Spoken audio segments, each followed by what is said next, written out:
Okay, so dumako po tayo sa pag-aaral ng ating lesson, mga kapatid.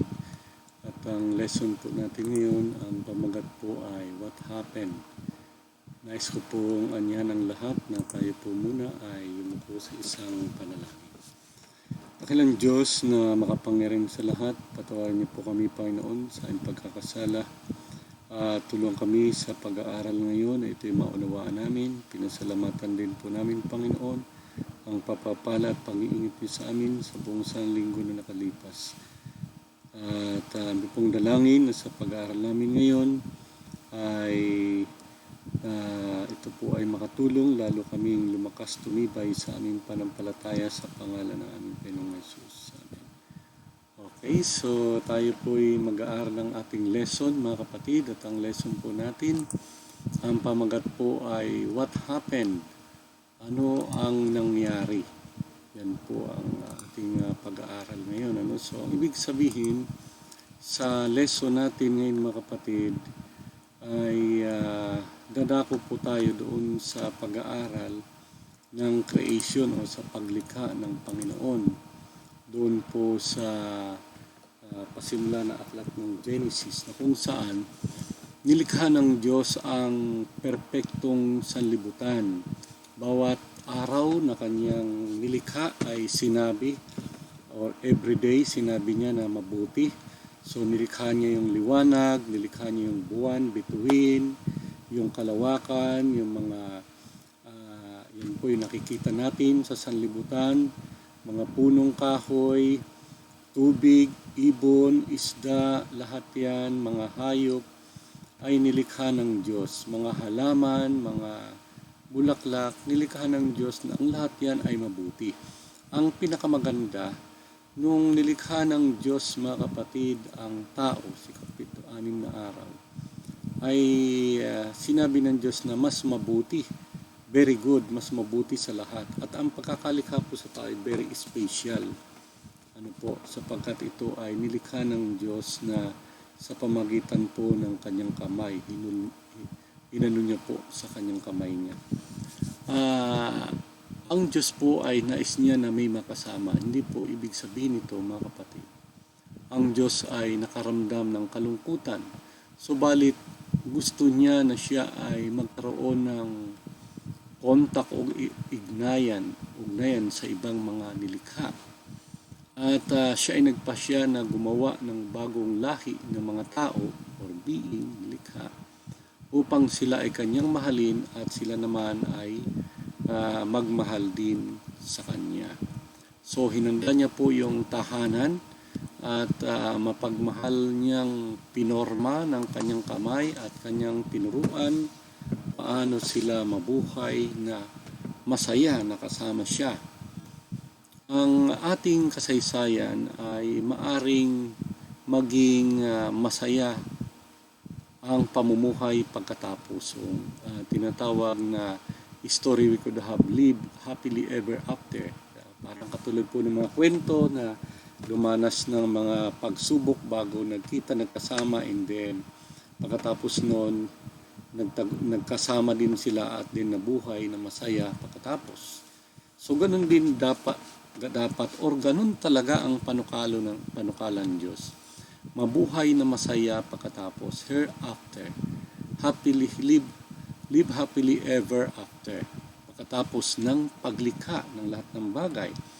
Pero sa ating pag-aaral, mga kapatid, malaman natin kung bakit, what happened, na pagkatapos na perfect ang nilikha ng Diyos sa sanlibutan, perfect din na tao ay kanyang nilikha, ay nagkaroon po ng mga kahirapan, nagkaroon ng sakit, nagkaroon ng karamdaman. Ano ba nangyari? So dito po pag-aaral natin ngayon ang paglikha ng Diyos sa sanlibutan, creation of the world, ang paglikha ng mga tao, ang Diyos at ang tao sa kanilang ugnayan, relasyon, at sumunod pang 4, yun pong pagsubok na pinagkaloob, loyalty test, at ang break-up, pagkahiwalay, at yung tinatawag na pag-asa. So atin munang unahin yung unang bahagi, mga kapatid, ng ating pag-aaral na ito po ay creation of the world. Dito po sa Genesis 1 chapter 1, ang sabi dyan, nang pasimula, nilikha ng Diyos ang mga langit at lupa. Sa wikang Ingles ay mas maganda po ang pagkakabanggit kasi ang sabi dyan, in the beginning God. Nang pasimula ay Diyos ang nandoon bago ang langit at lupa. So ang Diyos muna and then pagkatapos ginawa niya langit at lupa. Wala pang langit, wala pang lupa. Ang Diyos ay nandoon, in the beginning God. And then nagkaroon po, ginawa niya ang mga langit at lupa ng pasimula. Siya po ang tinatawag na pinagsimula ng lahat. At ito ay nakatala sa banal na kasulatan sa Biblia at ito lang po ang aklat na nagtatala ng tunay na creation. Pag hindi natin tinanggap ang tala ng banal na kasulatan, mga kapatid, na nagsasabi sa atin na tayo ay, ang lahat ay galing sa Diyos, ang Diyos ang lumikha ng lahat ng bagay. Pagka po merong iba na magdadala ng mga theory, mga aral, tinatawag na katulad kay Charles Darwin sa kanyang aklat na Origin of Species, na aklat na yon ay sinasabing evolution, itatanggapin po natin ang mga katulad na ganon na aral na wala sa Biblia pag hindi natin tinanggap ang Biblia na ito ay tama. Kaya dapat po malaman natin saan talaga tayo galing. In the account of creation, Genesis 1, 2, and 3, God is trying to prove that He created the earth and how He made life on earth. He just states that He did it. So hindi po pinagsikapan dito ng Diyos na patunayan, kundi sinabi lang dito na Siya ang lumikha ng lahat ng bagay. Pero obviously, hindi po, siyempre, hindi nakita ng tao na nilikha ng Diyos. Subalit ito ay pinaniniwalaan ng tao sa pamagitan ng panampalataya by faith. Kasi siyempre, nauna ang Diyos, nauna din ang lahat ng bagay, ang salibutan ng ginawa ng Panginoon, pagkatapos yung tao. Kaya hindi nakita ng tao ang paggawa. Pero ito po ay tinatanggap, pinaniniwalaan ng tao na may pananampalataya at maunawaan kung may pananampalataya. So ito ngayon ang kasaysayan ng isang kilalang siyentipiko na nagngangalang Bertrand Russell. Minsan po nagbigay siya ng lektura sa astronomy at isang babae ay tumayo at nagsabi na ang sanlibutan ay pantay or flat, hindi bilog, or ang earth. Tayo po ay naniwala na ang earth ay bilog sa ngayon. Pero nung unang panahon, ito po talaga ang paniniwala din ng mga tao. Flat. At ito po ay sinusuportahan o nakatayo sa likod ng pagong. Sumagot ang siyentipiko at sinabi niya, saan nakatayo ang pagong? At ang sagot naman niya ay puro pagong mula sa hanggang baba. Ang babae, she sincerely believed that, but she had no evidence at all. So siya po ay tapat na naniniwala doon dahil yun po ang paniniwala noon, pero wala siyang ebidensya. So ibig sabihin po, marami ang mga tao na very sincere but very wrong, mga kapatid. Ito ngayon ang purpose ng Biblia kung bakit isinulat, para yung pagiging mali ng tao, pero siya ay sincere but very wrong. Siya ay tapat na tapat pero mali ang natapatan. Kinakailangan tumapat siya sa tama, tumapat siya sa Diyos, tumapat siya sa Biblia na ito po ang nagsasabi, mga kapatid, ng tama at maitutuwid ang ating sincerity. So ibig sabihin, many sincere Christians but very wrong. So ang purpose kung bakit isinulat ang Biblia, upang yung mga sincere na tao ay mailagay sa tama. Sila po ay mailagay sa tamang paniniwala. At dito nalaman natin, Biblia lang po nagsasabi na nilikha ng Diyos ang lahat ng bagay. Hindi po ang Diyos humihiling sa atin ng tinatawag na bulag na pananampalataya. Binigyan po niya tayo ng katibayan na ang creation, ang paglikha ay mayroong katibayan na intelligent design na ito po ay tayo'y maniwala, mga kapatid.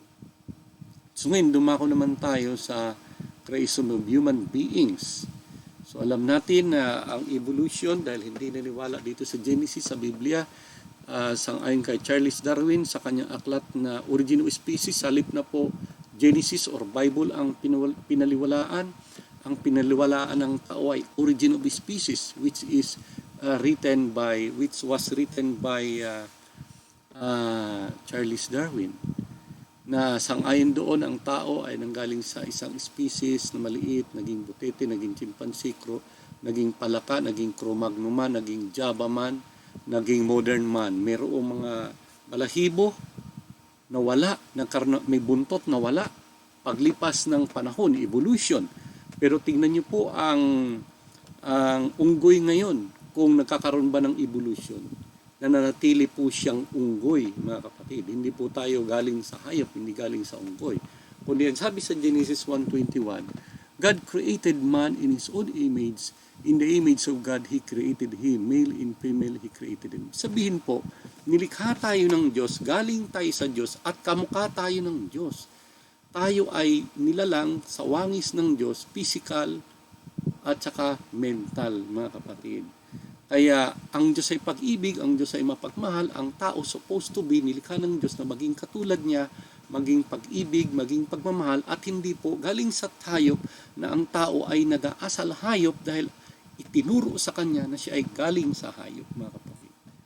So yan po ang nangyari kapag ang tao hindi nakikinig, hindi naniniwala sa Biblia o sa salita ng Diyos. Pero kung sa Biblia po tayo pupunta, makita natin na nilikha ng Diyos, galing tayo sa Diyos. Sa Genesis chapter 2, verse 7:22, ang ating tahanan, nilikha, bago tayo nilikha, iniready na ng Panginoon. Tapos, yung tao ngayon ay pinorma niya sa pamagitan ng kanyang kamay.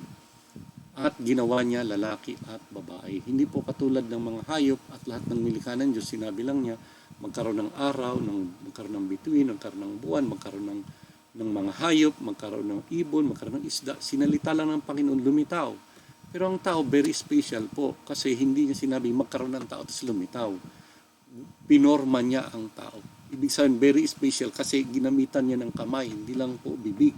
Hindi lang niya sinabi, kundi ginamitan ng kamay. Very special ang pagkagawa sa tao. Kaya ang tao po ay napakahalaga sa Diyos.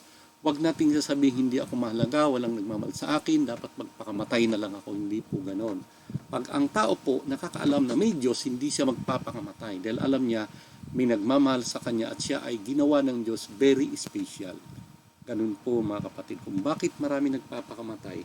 Kasi sa aral na evolution, ay pag inaral ang evolution, ibig sabihin walang Diyos at hindi totoong Biblia, mga kapatid. Pero pagka ang pinulaan natin ay ang sulat ni Charles Darwin, ang Origin of Species, ang turo ng mga siyentipiko, ng mga matatalino na malayo sa Panginoon, malayo sa Biblia, ang mangyari mas lalong mahirap kasi maniniwala ka na galing ka sa unggoy, maniwala ka na paglipas ng panahon nag-evolve mula sa pangit gumanda. Dito po sa Genesis, nung nilikha ng Diyos ang tao, perfect, maganda. Kaya lang pumangit, mayroong maliit, mayroong mga may kapansan kasi sa kasalanan. Pero yung plano ng kaligtasan, ibabalik ang tao doon sa kalagayan niya na nilikha ng Diyos na perfect. So, yan po, that was God's work in the creation. Now, everything was very good. Sabi sa Genesis 1:31, nung nilikha ng tao, very good, napakaganda. Para bang katulad, mga kapatid, sa karpintero, gumawa ka ng table, pagkatapos mong gawin, tiningnan mo ang ginawa mo, ang ganda ng ginawa ko. Di po pa ganun. Pag may ginawa ka isang bagay, tinitingnan mo kung maganda ba ang ginawa mo. Kahit na ikaw ay magtatanim, tinitingnan mo yung tinanim mo kung ano nangyari. Pag tumubo, maganda ang tubo, sabi mo, maganda. So nakita ng Diyos na ang kanyang ginawa na tao ay maganda, very good, perfect. Hindi dapat magkaroon ng kamatayan, hindi dapat magkaroon ng karamdaman, hindi dapat tatanda. Pero yun nga ang pamagat natin ngayon. Ano nangyari? Human beings are unique. They were created in different way and they were only beings created in the image of God. So tayo lang po ang nilikha sa larawan ng Diyos. Ano po ang ibig sabihin niyan? Dahil tayo po ay nilikha sa image ng Diyos, dapat po ang ating manlalalang ay our Creator is reflected in our physical being. So kung ano yung physical being natin, yun, hindi nakita ang Diyos dahil tayo nagkasala. Although sila ay batada, nung hindi sila nagkasala, nakita po nila ang Diyos. Nakipag-usap, pumupunta doon sa Garden of Eden. So ano po ang kawangis natin sa Diyos? Physical, katawan, mental, isip. Meron pong kakayanang higit pa sa computer. And then spiritual nature, ibig sabihin, ang tao po ay nilikha na mayroong pagnanasa na sumamba. Kaya nga po yung hindi na nila kilala kung sino ang tunay na Diyos, sinamba nila ang mga ribulto. Nung hindi na sila naniniwala sa Biblia, hindi sila naniniwala sa tamang aral, naghahanap sila ng kanilang sasambahin at ang gusto nila nakikita ang kanilang sinasamba. Kaya sinamba ang ribultong mga hayop at ang mga Diyos-Diyosang araw between buwan, sinamba nila yan. Nagkamali at marami ang sa kanilang paniniwala, sincere sila, tapat sila, pero they are very sincere but very wrong. Kaya ang Biblia, ang sabi po, ito ay, sabi sa Timothy, ito ay magagamit sa pagtuturo, sa pagsansala, sa pagtutuwid. Yung mga tao ay nasa mali na paniniwala, itinutuwid. At para maituwid tayo, dapat alamin natin, pag-aralan natin ang Biblia. We are able to have relationship with God and to make moral decisions. So sa tao lang po yan. Yung mga hayop ay kakaiba. Iba ang relationship nila. Sa atin, tayo po ay may kakayanang makipag-ugnayan sa Diyos at magkaroon ng kaalaman ng pagpapasya kung alin ang tama at mali. Sumunod ay ang babae at lalaki nilikha mula sa larawan ng Diyos. Sila ay equal sa harapan ng Diyos, mga kapatid. Ang sabi pa dito sa Patriarchs and Prophets, chapter 2, page 146, page 46, Eve was created from the rib taken from the side of Adam, signifying that she was not to control him as the head, nor to be trampled under his feet as an inferior, but to stand by his side as an equal to love and to be protected. So ibig sabihin, nung nilikha si Eva, kasi ang nilikha ng Diyos, una, lalaki, isa lang muna. Tapos hindi naman siya lumikha uli ng another na tao na katulad ng paglikha niya kay Adan. Kung di, galing kay Adan, pinatulog si Adan at yung isang tadyang, ibig sabihin yung buto dito sa tagiliran, kinuha ng Panginoon. Pinatulog si Adan. So binigyan siya ng anesthesia, pinatulog, inoperahan, kinuha. Tapos mula po sa isang buto, sa tabi niya, dito sabi natin dito sa kaliwa, dahil dito daw sa kaliwa ang puso, malapit. Doon kinuha. So ang sabi, bakit hindi kinuha sa ulo, bakit hindi kinuha sa kamay, bakit hindi sa paa? Kinuha doon sa tagiliran. Kasi kaya kinuha sa tagiliran, ay upang hindi niya kontrolin bilang siya ay mataas at hindi rin niya dapat apakan dahil mas mababa ang babae pero kundi tatlong bagay po ang dapat unawain ni Adan ang lahat ng mga lalaki, mga kapatid nating mga lalaki, mga kapatid. Una ay ang babae, dahil siya ay equal, ang babae ay equal, stand by his side, equal, at pagkatapos ay dapat ibigin at pagkatapos protektahan. Yan po ang dahilan kung bakit sa tagiliran kinuha si Eva, mga kapatid, mga kaibigan. So ngayon, dumako naman tayo sa ugnayan ng Diyos at ng sangkatauhan, God and humanity. So nalaman na natin na tayo ay hindi pala putok sa buho. Alam niyo po ang story na nung unang panahon, ang kwento ay ang buho pumutok. Pagputok ng buho, lumitaw si malakas. Pumutok ang buho, lumitaw si maganda. Doon nag-start ang tao. Yun po isa sa mga theory ng kung saan galing ang tao. At yung iba naman, mayroon tinatawag na Big Bang theory. Noong unang panahon, biglang sumabog. Pagsabog ng ganyan, nagkalat ang mga planeta. Yan po ay mga theory na dahil hindi po sila naniniwala sa Bible, nagpapakahirap pa silang mag-aral, magtuklas kung bakit, nandito na po, sinabi na sa atin. Ngayon, dahil tayo inilikha ng Diyos, ano naman ang nangyari, mga kapatid? Ano ang relasyon na nila noon na nasira? So una, maganda po ang relasyon. Dahil ang sabi nga ng Panginoon sa Genesis 1:28, God blessed them and God said to them, be fruitful and multiply, fill the earth and subdue it. have dominion over the fish of the sea, over the birds of the air, and over every living thing that moves on earth. So ang relasyon nila, mga kapatid, una, pinagpala ng Diyos ang tao at may relasyon sila na ang Diyos ang siyang may-ari. Ang relasyon naman nila ay sila ay katiwala o tagapamahala, manager sa lahat ng mga pag-aari ng Diyos. Yung isda, ibon, mga hayop, lahat ng bagay, lahat ng ipinagkatiwala sa kanila. So ang merong relationship na creator, ang Diyos ang likha, sila naman ay created being, at merong relationship po na ang Diyos ang amo, tayo ang katiwala, tayo ang namamahala, siya ang may-ari, tayo ang manager, pinamanage niya ang lahat ng ginawa niya sa tao, mga kapatid. Pinagkatiwala niya sa tao. So napakaganda pala ang relationship na yan, na mayroong pagtitiwala, may trust na ibinigay po sa tao. At what God's blessing and instruction if Genesis 1:3 is involved. Ano po ang kasama nito sa kanyang blessing at saka instruction?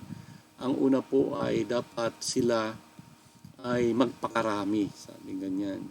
Magkaroon sila ng maraming mga anak. At yan naman ang nangyari, 2 lang ang tao noon, ngayon ay marami na. Sabi nga sumobra, napakaraming tao. Pangalawa ay they were to assign tasks to take care of the creation. Binigyan po sila ng gawain o tungkulin na ingatan. So sila ay mga taga-ingat. Sila ay mga katiwala, taga-pamahala. They were given suitable diet. Ito pa ang magandang binigay para sila ay hindi magkakasakit, para mahaba ang buhay. Ang pagkain po nila ay kumpleto. Unang-una, ang pagkain po ng tao ay prutas. So idinagdag yung mga nuts, yung mga vegetables, at ang pagkain nila ay plant diet, hindi po animal, no, hindi hayop. Mga kapatid, they were dependent on God's blessing and care. Isa pa ay sila rin po ay nakadepende sa pagpapala at pag-iingat ng Panginoon. Ibig sabihin, dapat lagi silang umasa, nakaugnay sa Panginoon. Once sila ay umasa sa sarili, umalis sa kapangyarihan ng Panginoon, malalayo sila sa source of life nila, mga kapatid. Yun ang mangyari. Sapagkat ang Diyos ang nag-iingat. They had everything they needed. They didn't have to do anything to deserve it. So wala na silang dapat gawin na hindi katulad noon, magtatanim ka pa. Basta maraming bunga ang mga prutas na iba't ibang prutas na pwede nilang kainin. Libre na lahat, mga kapatid. So ibig sabihin, ang tao hindi po ginawa ng Diyos na pulubi, mahirap, may sakit, namamatay. Hindi ganon, kundi ginawang malusog, masaya, masagana. Lahat ay nandoon. Hindi na kailangang magbayad ng kuryente, tubig, ilaw. Wala silang alalahanin. Ang kailangan nila, provided ng Panginoon, ang kanila lang gawain naman ay maging tapat, magbigay luwalhati sa Panginoon. Ang lahat ng kailangan nila para maging masaya, binigay ng Diyos. So ang kailangan naman ng Diyos para maging masaya ang Diyos ay suklian nila ang pagmamahal na binigay ng Diyos. Paglingkuran nila ang Diyos na may pagmamahal. Yun lang po ang dapat nilang gawin. Mahalin ang Diyos at paglingkuran at magtapat sa Panginoon. Wala nang iba. Napakadali lang. Hindi na kailangang magpakahirap, magbayad o kung ano man, hindi na po. God took the first parents to have the relationship with humankind. He blessed them and He also trusted them with everything He created. So, ang Diyos ang unang nakipag-ugnayan. Pinagpala niya at pagkatapos pinagkatiwalaan niya ang tao na kanyang nilikha. This relationship grow over time as God used to walk in the garden every evening. So ang relasyon na ito ay lumalago, lalo na kung ang Panginoon ay dumadalaw doon sa Garden of Eden. May kasama mga anghel, nakikipag-usap kay Ebatadan. Bago nagkasala o bago nahulog sa pagkakasala, Adam and Eve enjoyed communion with God. Ibig sabihin, mga kapatid, kumbaga sa isang mag-asawa, bago nasira ang relasyon ng mag-asawa, bago nagkahiwalay ang mag-asawa, ang mag-asawa ay masayang una nagkakilala, nagligawan, naging maganda ang relasyon, masaya, nagkaroon ng mga anak, masaya sila. Pero nung nasira, na halimbawa mayroong isa sa kanila, babae, lalaki, ay nagkaroon ng ibang relasyon o ibang bagay na nakasira sa relasyon, mga kapatid, ay doon nag-start na hindi maganda ang nangyari. Yan po ang question natin. What happened? Nasira po ang relationship. Pero bago nasira, masaya si Eva at Adan na nakikipag-usap, nakikipagrelasyon sa Diyos, mga kapatid. Naranasan nila yon. Kumbaga sa mag-asawa, bago nasira ang relasyon, masayang nagsasama sila, mga kapatid. At ano man ang nangyari, ang mag-asawa, kahit na masira ang kanilang relasyon, mag-asawa pa rin po sila. Ang Diyos ganon. Ano man ang nangyari, nasira ang relasyon ng Diyos at ng tao, dahil ang tao nagkasala, ay siya pa rin ang Diyos. Hindi siya tumigil sa, sige, wala na kayong Diyos. Hindi siya tumigil na ganon. Kasi pag tumigil siya, edi wala ng hangin, patay tayo. Pag tumigil siya maging Diyos, wala ng tubig, patay tayo. Wala ng pagkain. Hindi siya tumigil sa pagiging Diyos. Nabawasan lang po yung mga blessing or pagpapala na dapat ay masagana sa tao. Ganun na nangyari, mga kapatid. Yung relationship na wala na. So, eto na ngayon. Ang tao, nila loyalty test yung subok kung sila ay magtatapat. Kung sa mag-asawa, pag kinasal, ay dapat nangako ka na ibigin mo siya lang at anong tawag doon sa karamdaman at kalusugan at karamdaman sa hirap at ginhawa ay magsasama. So, tinest, mga kapatid. Sa mag-asawa, ang test, maaring yung lalaki makakita ng iba, ganun. Pero dahil may asawa ka na, huwag mo nang papansinin. Yung pag pinansin mo yon, bagsak ka sa test. Yung babae ganun din. Kahit may asawa ka na, sabi nila, wow, ang ganda mo naman. Wag mo nang iwasan mo na kaagad. May asawa na ako. Hands off ka na kaagad para hindi masira ang relationship niyo na mag-asawa. Pagka kasi ang isang babae natuwa pag ang ganda mo na. Wag ka nang matuwa ka pag asawa mo nagsasabi sa'yo. Huwag mo sabihin niloloko ka lang ng asawa mo. Ingatan mo na maging matibay ang relationship. Ito nangyari kay Eva at Adan. Perfect sila, hindi sila nagkasala nung una, mga kapatid. Ang pagkagawa ng Diyos, perfect sila. Pero nung sinubukan, bumagsak sa pagsubok. Genesis 2:17. Subalit sa punong kahoy ng pagkakilala ng mabuti at masama, huwag kang kakain, sapagkat pag kumain ka, mamamatay ka. Yun po ang maliwanag na sinabi ng Panginoon. Pero ano nangyari sa Genesis 2:17? Nalaman at naintindihan ni Eva at Adan na maliwanag ang sinabi ng Diyos. Hindi katulad ngayon, yung ibang mga tao, hindi nila alam ang salita ng Diyos, hindi nila narinig, hindi nila nabasa ang Biblia, hindi nila alam na may Diyos. Hindi nila alam na sinabi ng Diyos, huwag kang papatay, pero may mga taong kahit hindi nila alam, hindi sila pumapatay. Ibig sabihin, may mga taong kahit hindi nila kilala ang Diyos, ginagawa nila ang gusto ng Diyos, hindi sila pumapatay dahil po sa patnubay ng banal na espiritu. Pero ito sa kalakayan nila, Eva at Adan, alam nila ang salita ng Diyos. Ang sabi ng Diyos, huwag kang papatay. Hindi po nakasulat sa Biblia noon, kundi sa puso at isip, napakaganda, napakalakas ng memory nila, hindi nila nakakalimutan yon. At alam nila pag kumain ka, mamamatay ka. Pero nangyari, mga kapatid, tingnan natin nangyari. Successful relationship must be based on mutual trust. Therefore, God chose to simple loyalty test. You may eat of the tree, but one belongs to me, do not eat. So, ang pagsubok sa kanila, yung iba pwede mong kainin, pero yung isa hindi mo pwedeng makain.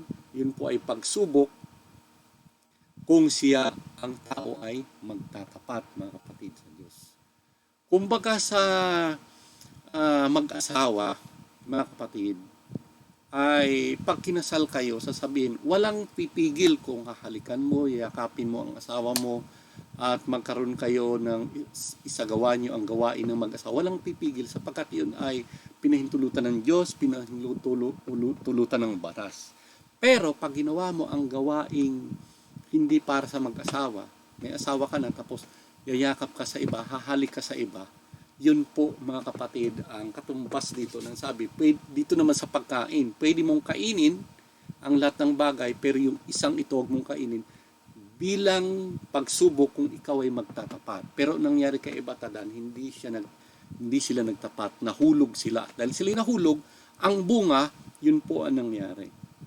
Kamatayan, pagtanda, kahirapan, lahat-lahat, ganyan po. Dahil sa pagsira ng relationship, pumagsak po sila sa pagsubok, mga kapatid. Sa mag-asawa, ganun din po.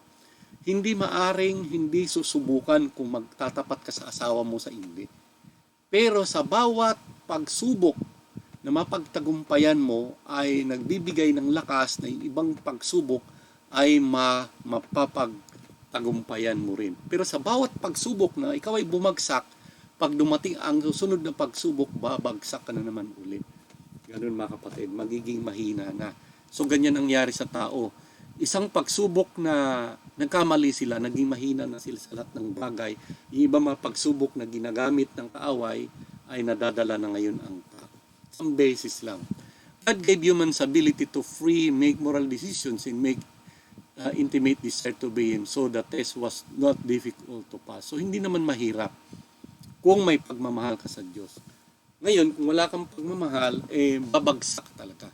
Sa relationship din ng mag-asawa, mga kapatid, hindi mahirap. Mapapagtagumpayan kung may pagmamahal ka sa asawa mo. Pero kung wala, talagang babagsak ka, madali kang madala. Ang ginamit po ng kaaway, isang pagsubok lang na doon ka mababagsak ka na sa lahat. Katulad ng isang tao, sabi niya, siya ay born Adventist. Hindi ako nakainom ng beer. Subukan ko nga isang beses lang, yung isang bote lang. First and last. Doon sinubukan niya. Nung sinubukan niya yung isang beses, wala na mga kapatid, bagsak na siya sa kapangyarihan ng kaaway. Kaya mga kapatid, yung pagsubok na gumawa ng mali, wag nating gawin kahit isang beses lang. Sapagkat once na tayo bumagsak sa kamay ng kaaway, wala na po ang lahat. Ganun ang nangyari kila Ebatadan, mga kapatid. Hindi sila nagtagumpay sa very simple, very easy na pagsubok na pinagkaloob sa kanila. After humans betrayed God's trust, they knew that what evil is. As a result, they succumb to alienation, loneliness, frustration. So, alam nila. No, ano nangyari? Yan po, nakita nyo sa picture. Ang ganda-ganda dito, tumanda na. Alungkutan, kamatayan, lahat. Kahirapan, yun po ang naging resulta. Alam po nila yun. Our relationship with God will be effective and long-lasting only if we choose to accept Him. So, ang relasyon natin sa Diyos, mga kapatid, magiging epektibo lang at magiging walang hanggan kung piliin nating tanggapin ang kanyang kalooban. Okay. So, ano nangyari? Dahil si Ebatadan ay lumabag, nagkaroon ng break-up. Ibig sabihin, nasira ang relasyon. Break-up and hope. Nasira ang relasyon at pag-asang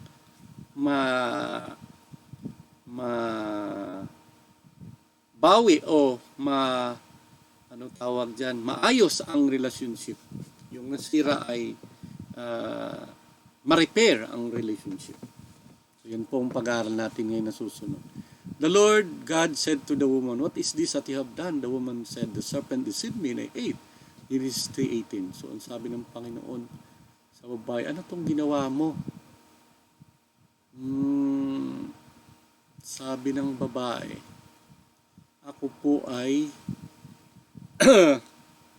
nalinlang ng ahas. Yan ang sabi sa kanya. At yan po ay tinatanggap ng marami na si Eva ay nalinlang sang-ayon po sa sinabi ng Biblia. Sabi naman sa Genesis 3:6 at saka 1 Timothy 2:14, if Satan had come to Eve with his actual physical appearance, she would have been suspicious. Therefore, he used a being that was familiar to deceive her. However, Adam was not deceived.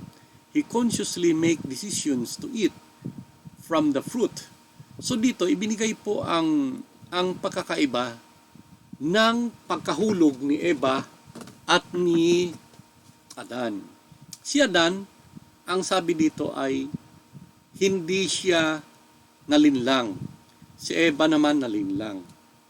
Hindi niya alam na ganun mangyari. Although alam niya ang sinabi ng Diyos, alam niya na siya'y lumabag, pero siya ay nalinlang kasi gumamit si si Satan o ang kaaway ng isang bagay na hindi siya pumunta doon na sasabihin niya kay Eva na ako si Satan, nililinlang kita. Hindi ganon. Kung di dumating siya na maganda, yung ahas ang ginamit, maganda po ang ahas noon. Hindi naman, nung hindi nagkasala sila, hindi naman nangagat ng tao ang ahas. Wala naman. At lahat ng hayop, wala naman babagis na hayop noon. Kahit naman siguro ibang hayop ang gamitin, hindi naman kakagatin si Eva. O pamilyar. At ganon, nangyari. Si Eva naman, ginamit ng kaaway para kay Adan. So ito na nga ang nangyari mga kapatid na alam ni Adan, hindi siya nanalinlang si Eva, pero siya hindi siya nanalinlang kundi sinadya niyang magkasala dahil nakikita niyang si Eva ay mamamatay. Ang ginawa ni Adan ay suicide, nagpakamatay na kasama ni Eva. Ibig sabihin, sa tagal ng relasyon nila, hindi siya makapayag na mawala si Eva, mamatay. Na-develop na po ang kanilang magandang ugnayan bilang mag-asawa, mga kapatid. Kaya hindi siya makapayag. Kaya dahil sa pagmamahal ng lalaki sa babae, siya ay nagpakamatay. Which is hindi po dahilan na ikaw ay na-deceive, hindi dahilan na dahil mahal mo yung babae, kundi maliwanag pa rin. Bagaman may pagkakaiba na si Eva ay nalinlang, si Adan ay sinadya niya, pero maliwanag pa rin na pareho silang nagkasala, alam nila ang katotohanan, nilabag nila ang utos ng Diyos. So maging ikaw ay nalinlang o ikaw man ay sinadya mo, mga kapatid, pag sinabing kasalanan, kasalanan po iyon mga kapatid. Parang katulad ng batas tungkol sa stoplight. Pag red na, hindi pwedeng sabihin mo na hindi mo alam na red o kaya alam mo ang red. Basta red yan, tumakbo ka pa rin, violation pa rin yan, beating the red light pa rin po yan. So ganun po ang nangyari kila Eva at Adan mga kapatid. Nasira ang relationship. So ang bunga, hindi na po sila nagkaroon ng face-to-face na pakikipag-usap sa Diyos. Mga kapatid, bawal na ang face-to-face. Pangalawa, ang tiwala nasira na po. Genesis 3:12, Genesis 3:8. At ang marami pang mga resulta na hindi na sila naging bunga ng kanilang kasalanan. Si Eva, kinakailangang pag nanganak ay magiging mahirap, mga kapatid. Kay Adan naman, sa kanyang pagtatrabaho ay magiging mahirap din.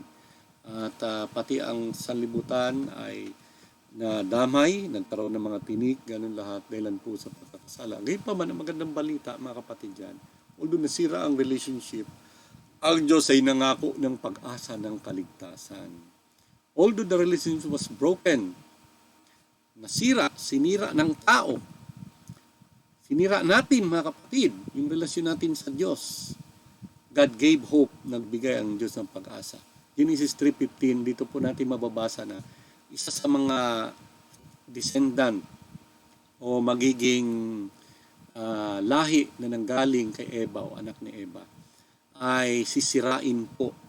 Tatalunin niya ang kasalanan at ibabalik ang broken relationship. Ito po ay walang iba kundi ang ating Panginoong Jesus, mga kapatid. Ang sabi dyan sa aklat ng Patriarchs and Prophets, chapter 4, page 65, to man, the first intimidation of redemption was communicated in the sentence pronounced upon Satan in the garden. Doon po sa Genesis 3:15, communicated o sinabi sa tao na magkakaroon ng kaligtasan, magkakaroon ng tagapagligtas, ibig sabihin. Although sila ay hinatulan, sentence, sila ay hinatulan. This sentence o ang hatol uttered in the hearing of the first parents was to them a promise. So ang hatol sa kanila ay may kasamang pangako. Na although dahil sa kasalanan nila ito ang naging bunga, pero may pangako na darating ang panahon, may babalik ang nasirang relasyon.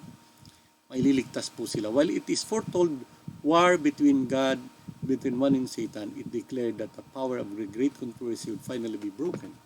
They must be suffer from the power of their mighty foe, they could look forward to final victory. So ang maganda dyan mga kapatid, doon sa Genesis 3:15, although hinatulan po sila dahil sa kanilang kasalanan, dahil sa kanilang pagsira ng relationship, ay ang maganda dyan, sila po ay binigyan ng pag-asa na bagaman mayroong pagbabaka sa binhi ng babae, binhi ng ahas, mayroong the great controversy, pero sa bandang huli, ang kalaban po ay matatalo. Magkakaroon po ng tagumpay. At ang tagumpay na ito ay pinagkaloob sa pamagitan po ng isang pangako na magkakaroon po ng tagapagligtas, walang iba kundi ang ating Panginoong Hesus. So tayo magpasalamat mga kapatid na bagaman nasira ng tao ang relationship niya sa Diyos dahilan sa pag-ibig ng Panginoon sa atin mga kapatid, ay mayroong pag-asa na maligtas, may pag-asa na masauli, at ito ay naging possible dahil sa ang ating Panginoong Hesus. Siya po ang dumating na nagligtas sa atin, siya ang dumating upang maisauli ang broken relationship natin sa Panginoon. At hindi lang po na nais ng Panginoon ang broken relationship ng tao at ang Diyos ang siyang maayos. Sa pamagitan po ng ginawa ng ating Panginoong Hesus mga kapatid sa krus ng Kalbaryo, ay nais po niya na magkaroon din po ng relationship na broken relationship within family, within man to man, sa friend to friend, ganyan, kapag tayo ay nasa Panginoon. Kaya nga ang sabi, the more we come to God, the more you become closer to each other. Kapag ang isang tao ay malayo sa Diyos pero nakarinig ng magandang balita, nakilala niya ang Panginoon, inayos niya ang relationship niya sa Panginoon, at yung kanyang kaaway o kagalit o asawa o nagkaroon silang broken relationship, lumapit din sa Panginoon, magkakaroon po ng maayos na ugnayan hindi lang sa Panginoon. Hindi po marirepair ang relationship sa Diyos lang, kundi pati po yung relationship ng mag-asawa, ng tao sa tao na apektado rin ng pagkakasala dahil pagkakasala sa Diyos, ay nais ng Panginoon ayusin. Nais niya na pagdating doon sa langit na bayan mga kapatid, ang family ay maging masaya.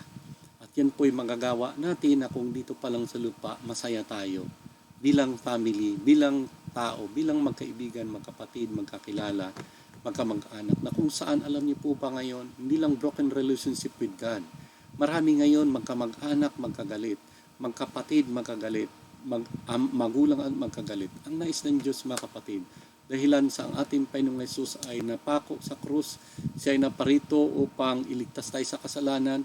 Nandito po siya, hindi lang iligtas tayo sa kasalanan, hindi lang ayusin ang relasyon natin sa Diyos, kundi nais niya ayusin din po natin ang ating mga relasyon, sapagkat hindi po makakarating sa langit ang mayroong mga sirang relasyon sa kanyang family, sa kanyang mga kaibigan, mga kapatid. Kinakailangan ayusin natin yan at maging mabuti at maganda ang ating pag-asa at paglilingkod sa Panginoon, makapasok po tayo sa kanyang kaharian. So maraming salamat po sa inyong pagsubaybay sa ating lesson ngayon, at pagparain tayo ng